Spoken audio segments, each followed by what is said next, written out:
Hi friends, welcome back to my YouTube channel कहीं अनकही बातें।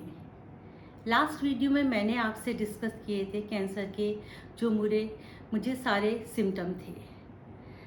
ज़िंदगी आंसू और गम है, ज़िंदगी आंसू और गम है, कुछ पी गए कुछ छलक गए।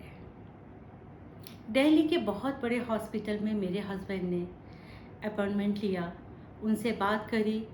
उन्होंने पहले मेरे 2-3 दिन मुझे वहाँ एडमिट किया एंड मेरे सारे टेस्ट हुए। उसके बाद उन्होंने मेरी सर्जरी के लिए 8 दिसंबर डिसाइड किया। मुझे एडमिट कर ही दिया गया था एंड सर्जरी से पहले जैसे डॉक्टर्स आते हैं, एनेस्थीसिया के डॉक्टर्स आते हैं, सारे डॉक्टर्स आके मेरे से बात की। उन्होंने कोई प्रॉब्लम तो नहीं है एंड मुझे समझाया।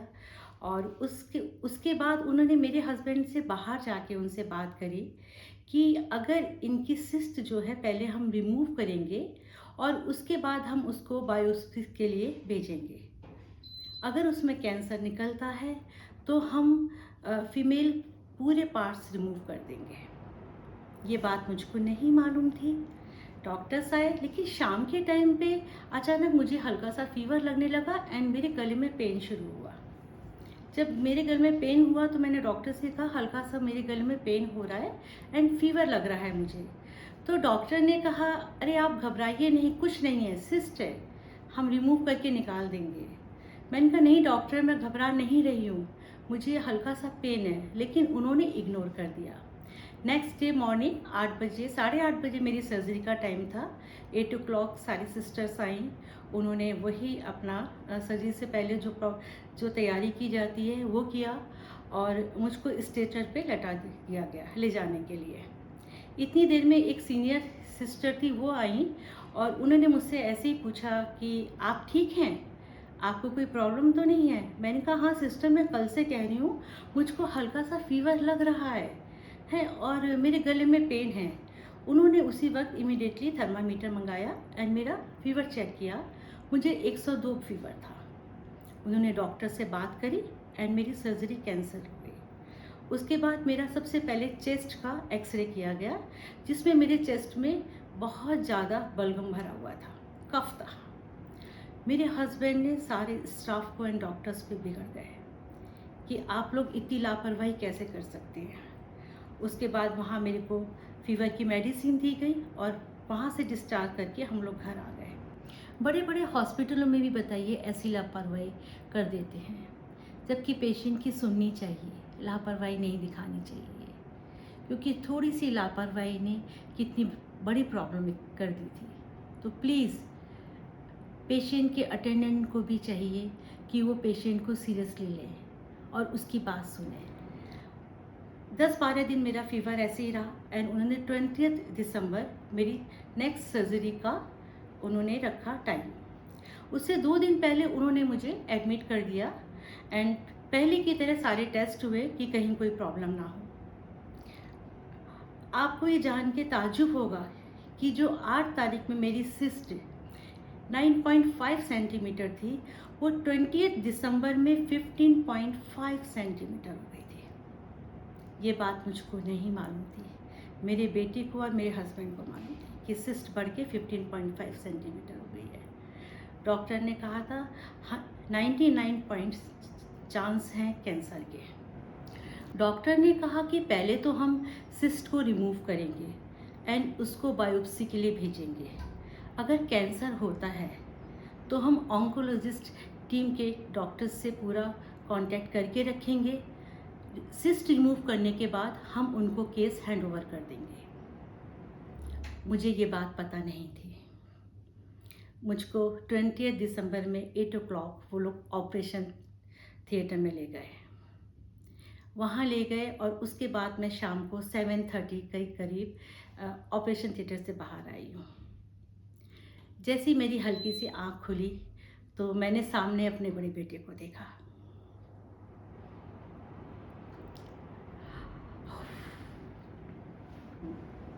सामने मैंने अपने बेटे को देखा, उसकी आँख में आंसू थे। उसने मुझे देख के मुस्कुराया और बोला माँ कैसी हैं। मैंने कहा अच्छी हूँ, क्योंकि मुझे कुछ भी नहीं मालूम था। इतनी देर में मेरे चेहरे पे आंसू टप टप गिर रहे थे। देखा तो मेरे सर के पास ही मेरे हस्बैंड खड़े हुए थे और उनकी आंखों से आंसू थे। तो मैं देख के बोली, क्यों परेशान होते हो? मैं ठीक हूँ, बिल्कुल ठीक हूँ, मुझे कुछ नहीं हुआ। उसके 5-10 मिनट के बाद मुझे आईसीयू में शिफ्ट कर दिया गया। एंड आईसीयू में शिफ्ट करने के बाद मिलने का तो कोई टाइम नहीं था। उसके बाद उन्होंने मुझे नींद का इंजेक्शन दे रखा था। मैं आराम से सो गई। नेक्स्ट डे मॉर्निंग मेरे पास सिस्टर आई एंड आके कहती हैं कि मैम आप वॉक करेंगी, आप ठीक है?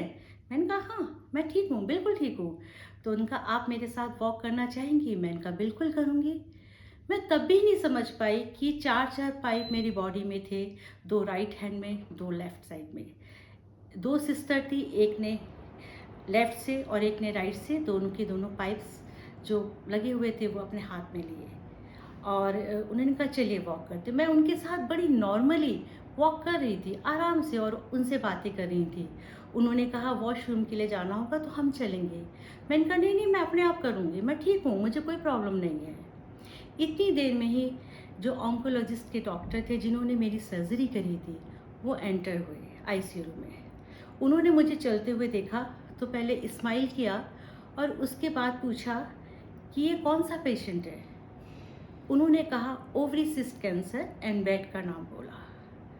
उनके ओवरी सिस्ट कैंसर वर्ड सुनते ही मेरे पैरों के नीचे से ज़मीन निकल गई, बिल्कुल निकल गई। मेरी समझ में नहीं आया मुझे कैंसर, मेरी किसी फैमिली में किसी को कैंसर शुगर कुछ नहीं था। उसके बाद मैं अपने आप को नहीं संभाल पाई, बिल्कुल नहीं संभाल पाई। उन्होंने मुझे बेड पे लेटा दिया और मैं कंटिन्यू रोती रही कि मेरे बेटी को बुला दो, मेरे हस्बैंड को बुला दो। लेकिन आईसीयू में एक टाइम होता है, उस टाइम पे मेरे हस्बैंड आए, मेरा बेटा आया। मैं रो रो के उनसे बोली, उन्होंने मुझे कहा कुछ नहीं, ठीक हो जाओगी। दोनों ने बहुत दिलासा दिया लेकिन मैं अपने आप को नहीं समझा पा रही थी, नहीं समझा पा रही थी। वो लोग जब मिल के चले गए मेरे से तो मैंने गॉड से कहा, मैंने कहा मैंने अपनी लाइफ में अपने ध्यान में किसी का बुरा नहीं किया, ना करने की सोचती हूँ। क्योंकि मेरी मम्मा हमेशा कहती थी बेटा आप किसी का बुरा नहीं करोगे, अच्छा सोचोगे, अच्छा करोगे तो तुम्हारे साथ कभी बुरा नहीं होगा, हमेशा गॉड तुम्हारी रक्षा करेगा, तुम्हें कोई प्रॉब्लम नहीं होगी। मैं सोचती रही, आँख बंद करके उनसे प्रे करती रही। क्या कहते हैं, मुझे बताइए मेरे से क्या गलती हुई है, क्या गलती हुई है। आपको जान के सुन के बहुत सरप्राइज होगा, आप बिलीव नहीं करेंगे क्योंकि मैं गॉड पे बहुत फेथ करती हूँ। मेरे कान में बहुत प्यार से आवाज़ आई, तुम कहती थी ना कि मुझे कैंसर होगा तब तुम देखना। असल में मेरी जब भी अपने हस्बैंड से फ़ाइट होती थी ना, फ़ाइट क्या मुझे बहुत तंग करते थे। उनको लगता था खाना भी ये दे, चाय भी ये दे, हर काम ये मेरी करे। तो मैं थक जाती थी, जैसे कभी मेरे को हल्का सा चक्कर आता था तो मैं उनको हमेशा मजाक में कहती थी मुझे कैंसर होगा ना तब तुम देखना। ये बात एक बार नहीं 4-5 बार हो चुकी थी। तो प्लीज़ प्लीज़ प्लीज़ सबसे पहले मेरी आप लोग से रिक्वेस्ट है, हम लोग बातों बातों में गलत बात बोलते हैं, वो नहीं बोलना चाहिए। हमारी ज़बान पे कब सरस्वती बैठती है हमको नहीं मालूम।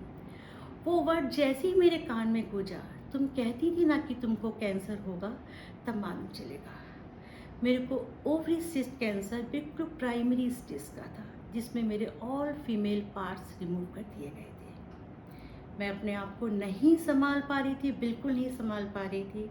इसलिए मैं आप सभी से रिक्वेस्ट करती हूँ, प्लीज़ अपने बच्चों से क्या हर किसी से भी कहिए कि मुंह में कभी भी गलत बात को बार बार रिपीट ना किया करिए। क्यों? क्योंकि बहुत सारी बातें मुझको लग रहा है, छोटी छोटी बातें जो मेरे से गलती हुई हैं जिसकी वजह से ये हुआ है। प्लीज़ आप सभी से मेरी रिक्वेस्ट है कि हमें कभी भी कोई गलत बात नहीं बोलनी चाहिए। पता नहीं कब हमारी ज़ुबान पर सरस्वती बैठती है और कब वो सच हो जाए। तो आप लोग से रिक्वेस्ट है कि मेरी इस वीडियो को आप शेयर करिए, लाइक करिए एंड सब्सक्राइब करिए। एंड मेरे से कोई भी क्वेश्चन आपको पूछना है या इंक्वायरी चाहिए तो मेरे कमेंट बॉक्स पे जाके आप मेरे से पूछ सकते हैं, मैं आपको उनका रिप्लाई दूंगी। अदरवाइज़ डिस्क्रिप्शन बॉक्स पे जाके मेरी ईमेल आईडी है, वहाँ भी आप मुझे ईमेल करके मेरे से बात कर सकते हैं। नेक्स्ट वीडियो में मैं आपसे डिस्कस करूँगी कि जब मैंने सुना मुझे कैंसर है तो मेरे पे क्या बीती। उसके बाद मेरे सारी की सारी कीमो 18 कीमो हुई। उस वक्त मैंने बहुत सफ़र किया। उस वक्त मेरे पर क्या क्या प्रॉब्लम्स आई थी, क्या क्या रहा, वो सब मैं आपसे शेयर करना चाहती हूँ कि इन फ्यूचर किसी भी